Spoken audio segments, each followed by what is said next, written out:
Shalom à toutes et à tous et bienvenue dans Transformation, notre espace de témoignage sur la VSTV comme chaque semaine. Aujourd'hui, encore l'Éternel nous fait la grâce d'être avec vous et de vivre un témoignage de son serviteur qu'il a dépêché depuis l'Afrique centrale.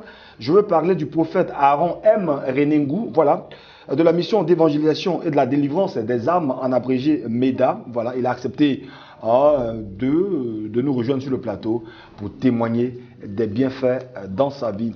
Parce que dans l'Apocalypse, il est écrit, ils ont vaincu à cause du sang de Jésus, mais surtout à cause de la parole de leur témoignage. Ils n'ont pas aimé leur vie jusqu'à craindre la mort. Ils n'ont pas aimé leur vie jusqu'à craindre la mort. Oui, mais quand le Seigneur nous délivre, comment est-ce que nous pouvons craindre la mort? Et donc, vous serez chef de tout à travers ce témoignage. Dieu est encore amour, il est encore miséricordieux et il continue de se manifester à travers des vies. Et ces personnes-là, nous les recevons, n'est-ce pas, pour témoigner. Homme de Dieu, shalom, bienvenue sur notre plateau. Shalom, shalom, bien-aimé. Comment shalom. Ça va? Ça va très bien par la grâce de Dieu. Alors, j'ai dit, c'est Aaron M. Renengou. C'est votre nom à l'état civil? Exactement, c'est mon nom. Vous êtes originaire d'Afrique centrale. Afrique centrale, il y a le Cameroun, il y a le Tchad, il y a la RCA. Non, je suis originaire de la Centrafrique. Je suis bel et bien centrafricain.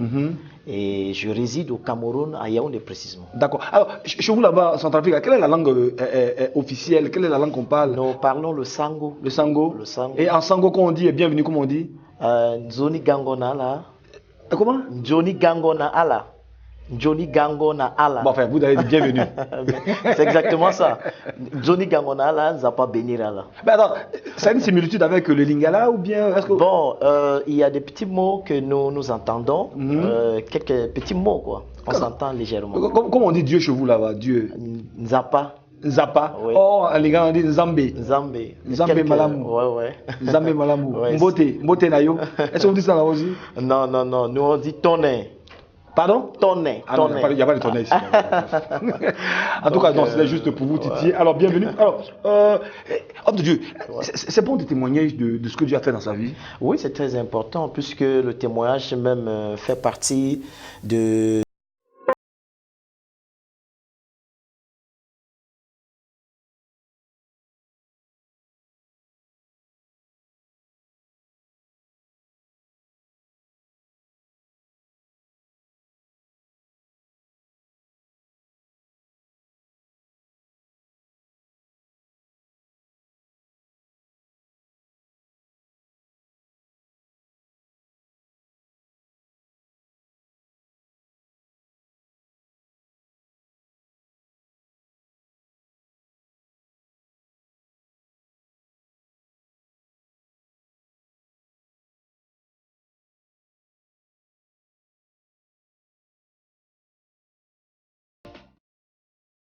Shalom à toutes et à tous et bienvenue dans Transformation, notre espace de témoignage sur la VSTV comme chaque semaine. Aujourd'hui, encore l'Éternel nous fait la grâce d'être avec vous. Qui amène plus dans l'évangile et dans le monde entier, qui parcourt le monde, qui annonce l'évangile. Donc il y a ça, parce que j'ai quand même reçu beaucoup des Ivoiriens qui ont participé à mes conférences que j'invite. Là-bas Oui, au Cameroun, que j'invite souvent, ils viennent, au moins c'est une dizaine.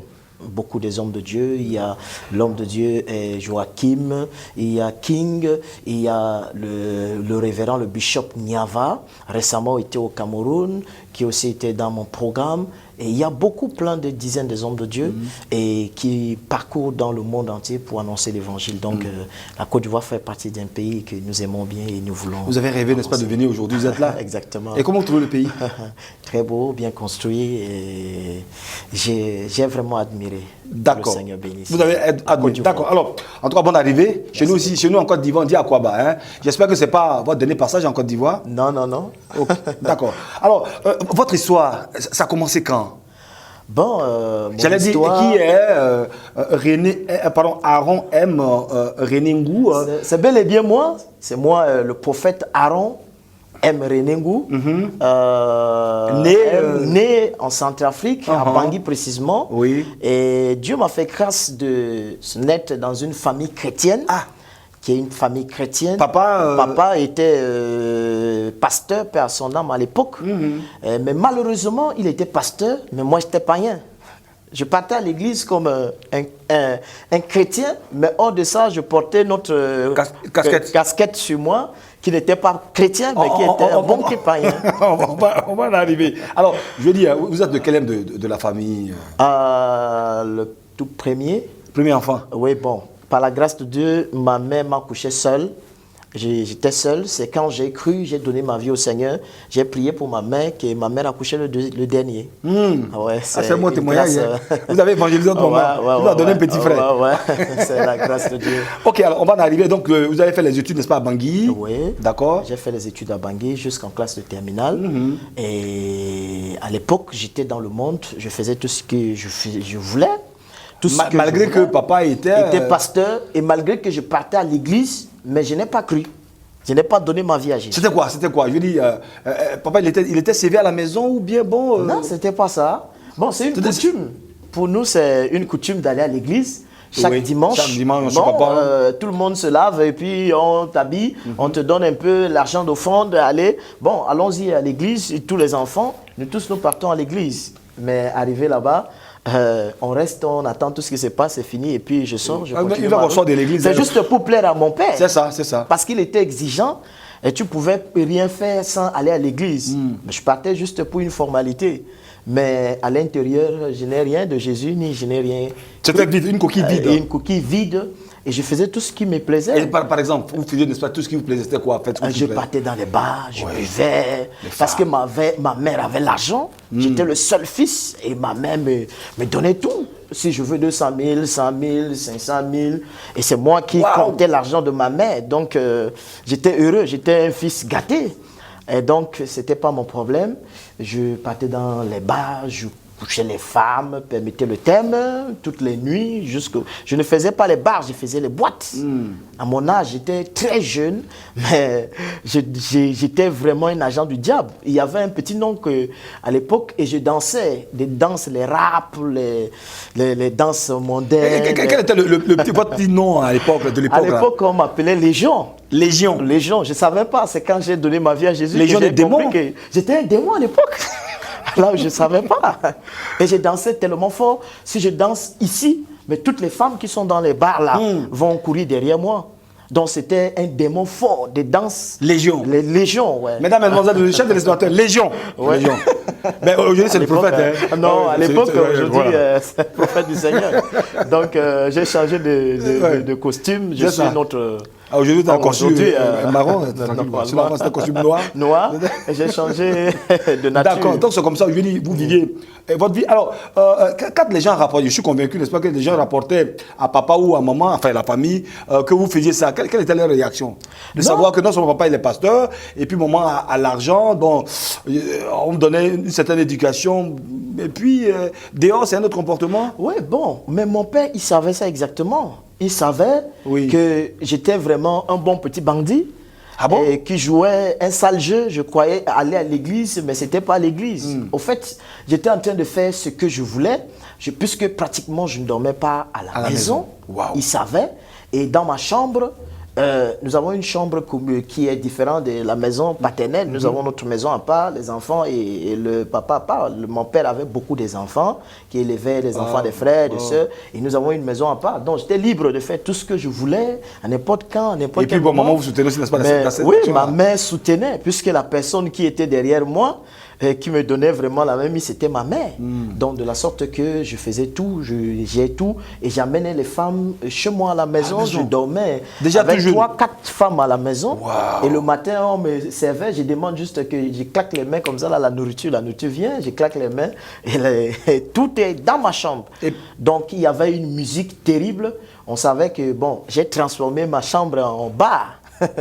C'était des baffles terribles et des danses extraordinaires. Tous les amis venaient là danser et puis de tout et de rien, les femmes entraient là, ils sortaient. Bon, mais elles aiment ça, J'ai mené une très sale vie et que vraiment une très sale vie à laquelle aujourd'hui je regrette, mais Dieu merci, aujourd'hui j'ai changé, je suis une autre personne et puis Dieu m'a fait cette grâce de sauver les autres. Cette vie, j'allais dire, de paganisme, cette vie de débauche et autres, homme de Dieu, Aaron M. René Ngou, ça a duré combien de temps? Et qu'est-ce qui vous a fait prendre conscience, n'est-ce pas, bon, de changer de vie? Bon, je crois que je partais à l'époque là, j'avais une poste radio, grosse.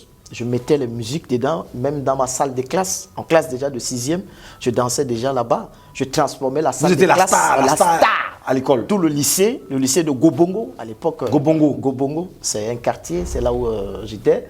Tout le lycée me connaissait. Je portais les habits, on appelait Yo ou le MC chez nous, je ne sais pas comment on appelle ici. Qui dansait le hip-hop. C'est ça. Voilà. Donc j'étais un bandit super et je m'en foutais de tout. Je n'ai pas le temps de gens parce que j'avais l'argent, la maman me donnait. Mais quelle était la réaction des professeurs? On m'a convoqué plusieurs fois. En discipline. Et en discipline. Bon, on me faisait grâce parce que ma mère était là, on les soudoyait un peu avec un peu d'argent et il me laissait. C'était comme ça, même le proviseur. J'étais d'abord le plus têtu du lycée, que tout le monde me connaissait, tout le monde savait, et tout le monde qui j'étais. Et bon, un jour comme ça, j'étais en train de partir à l'école. Très tôt le matin, je sortais et je voulais prendre le taxi. Malheureusement, ce jour-là, je n'ai pas pris le taxi.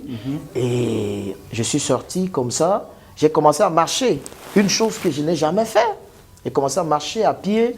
Et le Seigneur m'a parlé au moins 4 kilomètres. Comment ça? Je suis sorti de la maison. Je m'en vais en route sur le goudron pour prendre le taxi. Oui. Et c'était pour aller où? Pour aller au lycée. Oui. Pour aller au lycée. Oui. Très tôt le matin. Et c'est là où le Seigneur m'est apparu. Il m'a parlé pendant que j'étais en train de marcher. J'ai marché 4 kilomètres sans me rendre compte. Il vous a apparu comment? Il vous a parlé comment? Non, il me parlait audiblement à l'oreille. Oui. J'ai entendu l'oreille qui dit, tu dois arrêter tout ce que tu fais, tu es en train de faire. J'étais appelé pour me servir. À partir de maintenant, tu es mon serviteur. Tu dois tout arrêter et me servir. Voici la vie que tu mènes. Je sortais des femmes qui étaient des CDN. Ben oui. Il y avait au moins 4 femmes qui étaient décédées dans mon quartier. Que tout le monde savait que, le bon monsieur, il est déjà atteint. C'est ça. Et il va mourir. Mais toutes les femmes là sont mortes. Et jusqu'à aujourd'hui, je suis là. C'est une grâce. Hein? C'est une grâce de la part de Dieu. Je dis, si aujourd'hui, le Seigneur ne m'a pas délivré à temps, ne m'a pas protégé, je serais déjà mort il y a de cela peut-être 25 ans. Puisque j'ai donné ma vie au Seigneur il y a de cela 25 ans. Et j'ai commencé à prêcher la parole de Dieu, ça fait 21 ans aujourd'hui. Depuis dans les années. Donc, homme de Dieu, Aaron, quand le Seigneur vous a parlé chemin faisant, c'est quoi? Vous avez changé de direction ou bien est-ce que vous avez... Je n'ai pas changé de direction.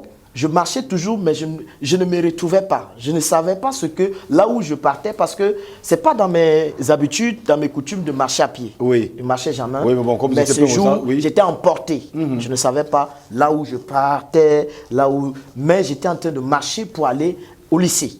Et le Seigneur était en train de me parler audiblement à l'oreille que voici, tu dois arrêter toutes ces choses. C'est moi qui est ton Seigneur et Sauveur. Je t'ai sauvé, je t'ai délivré de sida, je t'ai délivré de la prostitution, je te libère. Voilà beaucoup de choses qui devaient mourir depuis longtemps.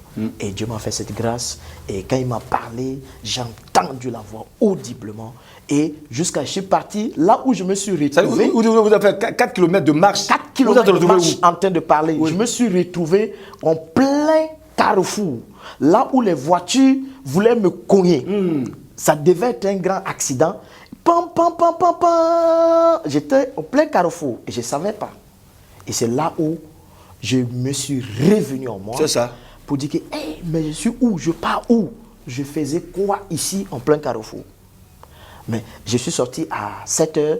Je me rendais compte qu'à 8 h passées, j'étais en carrefour là. Et c'est là où je me suis rendu compte que... c'est de 7 h à 15 h. Ouais. C'est là où je me suis rendu compte que, waouh, mais j'étais vraiment très en retard et je ne peux plus partir au cours. Il fallait payer maintenant le taxi alors que j'avais l'argent. Donc voilà, c'est comme ça que j'ai cru, j'ai changé. Ce premier jour, je me suis levé, j'ai payé mon taxi à partir de 4 km. Parce qu'on habite à 8 km de plein centre-ville. Bon, j'ai marché 4 km à pied. Il fallait maintenant payer le taxi pour finir le reste parce que je fréquentais en pleine ville. Et au lycée Barthélemy Boganda. C'est comme ça que j'ai pris le taxi, je suis arrivé. Pour la première fois, je suis parti entrer dans une cellule de prière. Où ça, au quartier? À l'église, au lycée. Oui. Il y avait des cellules à l'église là-bas. Oui. Est-ce qu'à l'époque, c'était votre affaire? C'était pas votre affaire? C'était pas mon problème. Oui. Puisque les gens même de cellules, quand ils commençaient la cellule, j'amenais mon poste de radio, je mettais, et puis quand ils commencent leur culte, je commence aussi ma danse. J'avais une danse votre culte aussi? satanique, oui, mon culte aussi. Légion. Donc quand je dansais, c'est tout le lycée qui est obligé de venir pour voir la manière où je danse, c'est extraordinaire. Et donc du coup, vous dérangez, n'est-ce pas? J'ai dérangé le culte, j'ai insulté les pasteurs et je les chassais. Une fois, j'ai fermé plusieurs fois le culte. Ils sont sortis et parce que j'ai un pouvoir, j'ai l'argent et vous saviez danser? Je savais danser, les professeurs sont derrière moi, même le proviseur était derrière moi, tout le monde. Si les pasteurs dérangeaient, mais on va les chasser, on va les discipliner au lycée. Donc, j'avais un pouvoir où personne ne parlait. Je bloquais le culte, ils ne faisaient plus le culte. Mais je veux dire, quand vous faisiez ça, est-ce qu'il n'y a pas un pasteur qui est venu vous dire non, mais c'est vrai qu'aujourd'hui vous nous perturbez, mais plus tard vous allez servir ça? Est-ce qu'il n'y a pas un pasteur qui vous a dit ça, homme de Dieu, soit en passant? Non, mais mon père me parlait de ça. Oui. Il y a aussi un de mes cousins qui me parlait aussi de ça. Mais ce n'était pas mon problème. Que quoi? Qu'il faut arrêter tout ce que tu fais, c'est pas bien, étant un enfant de pasteur, étant un enfant d'un homme de Dieu, et c'est pas une bonne chose. Père son âme, mon père était déjà décédé, et moi, c'était pas mon problème. Mais puisque je partais à l'église, j'écoutais l'évangile, le message, mais c'était pas mon problème. Ça entre là, ça sort là, parce que j'étais contrôlé par les démons, par les esprits mauvais. Et puis ce jour-là, le Seigneur vous parlait. Et ce jour-là, le Seigneur m'a libéré et il m'a délivré. Et donc vous êtes retourné maintenant à la cellule. À la cellule. Et quand les gens vous ont vu dans cette cellule-là? Quand ils m'ont vu, j'ai dit, le jour où les gens m'ont vu entrer là-bas, ce n'était pas un pasteur, c'était un serviteur, qui est un évangéliste, qui a commencé, un jeune, qui a commencé, c'était un jeune aussi de ma génération. Et quand il a vu, il était troublé. C'était tout le monde dans le lycée qui courait pour venir voir, est-ce que ce bandit a cru, qu'est-ce qui s'est passé? Qu'est-ce qui s'est passé? Qu'est-ce qui s'est Quelle est cette métamorphose? Quelle est cette transformation? Ouais, cette transformation rapide, du coup, les gens étaient dépassés. Donc, ma conversion a changé tout un lycée. Amen. Et les gens ont donné leur vie au Seigneur. Les gens ont dit, si le bandit, il a cru, nous aussi, on doit donner notre vie au Seigneur. Amen. C'est que vraiment, le Seigneur est merveilleux. Dieu est réel. Et c'était comme ça que... Et depuis, on va dire, depuis 25 ans, vous l'avez dit, vous avez totalement et entièrement abandonné toutes les choses du monde pour vous consacrer, n'est-ce pas, au Seigneur Jésus. Alors, mais comment vous êtes venu à la mission d'évangélisation, de la délivrance des âmes? Comment l'inspiration est venue? Dans le Seigneur m'a appelé, je faisais la classe de terminale, j'avais raté le bac. Oui. Et quand j'avais raté le bac, je n'ai jamais eu bac. Et le Seigneur m'a dit, bon, je t'envoie en mission. Et tu vas aller au Cameroun. J'ai dit que je ne connais personne au Cameroun et je vais aller faire quoi au Cameroun? Puisque moi je sais, je n'avais plus d'argent. C'est ça. Quand j'ai cru, ma relation avec ma mère a été coupée. C'était un truc très bizarre. Ma mère qui me donnait l'argent, elle ne me donnait plus d'argent. Et j'étais resté... Donc il fallait vous défendre vous-même? Il fallait vraiment me défendre moi-même. En tant que papa, il était quoi? Il était déjà parti? Toujours. Il était encore toujours là. Oui. Il était toujours là. Et donc vous allez au Cameroun? C'était la joie de mon père, mais ma mère, bon, c'était pas son problème. Donc c'était comme ça que j'ai changé. Le Seigneur m'a dit que je pars au Cameroun. Je ne sais pas là où je pars, chez qui, machin. Et je me suis levé. J'ai dit à ma mère, bon, comme tu vois là, le Seigneur m'a demandé d'aller. Elle voyait ça comme si c'était horrible. Mon seul fils, tu pars au Cameroun pour faire quoi? Je suis ici, j'ai tout pour toi, et puis tu pars où là-bas pour faire quoi? Et c'était comme ça que ma mère avait refusé, mais pendant une nuit, quand ma mère était en train de dormir, j'ai pris un jeûne, j'étais dans un jeûne de 7 jours à sec.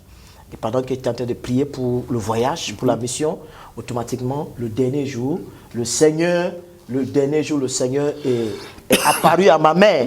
L'avant-dernier jour de ma clôture de jeûne, le 6e jour, le Seigneur est apparu à ma mère pendant la nuit, il dit que si tu ne donnes pas l'argent à mon serviteur, je vais te tuer. Et c'est comme ça que ma mère était levée à 4h du matin. Elle est sortie, elle est venue toquer à ma fenêtre. Je suis sorti. Elle m'a dit, bon, voilà 3000 francs, prends ta route pour partir au Cameroun. Et c'est comme ça que vous êtes parti la mission, c'était à 3000 francs. Et je suis sorti sur la route et c'était comme ça que j'ai trouvé quelqu'un, un grand frère du quartier qui était militaire. Et à l'époque, il m'a pris, m'a mis dans une voiture gratuitement. C'est comme ça que j'ai voyagé. Sans connaître quelqu'un au Cameroun, vous êtes parti à l'aventure. Et je suis arrivé quelque part, une province, j'ai retrouvé un des pasteurs qu'on se connaît très bien, des serviteurs de Dieu. C'est comme ça qu'il m'a envoyé, dit que bon, je t'envoie chez tel. Et puis c'était comme ça que je suis parti. Que le ministère a commencé réellement là-bas. Je suis arrivé, j'ai servi le Seigneur chez d'autres personnes. J'ai fait au moins 4 ans chez eux. Et après ça, j'étais rentré au pays. Je suis revenu. Le Seigneur m'a dit, bon, maintenant, tu vas bâtir une œuvre en mon nom pour me servir. Et voilà pourquoi le Seigneur m'a donné Méda. Et c'est comme ça que je veux dire, le nom est venu là, oui, pour la délivrance des âmes. Oui, pour la délivrance. J'ai pratiquement fait 15 ans au Cameroun. 15 ans au Cameroun. Des miracles, vous avez déjà vu les témoignages.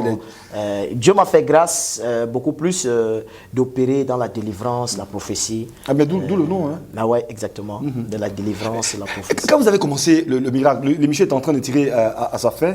Quand, homme de Dieu, vous avez commencé le miracle, pardon, le ministère en tant que tel, quel est, je vais dire, le miracle, n'est-ce pas, que le Seigneur a opéré à travers vous, qui vous a positionné dans votre appel? Parce que généralement, c'est des trucs qu'on n'oublie pas.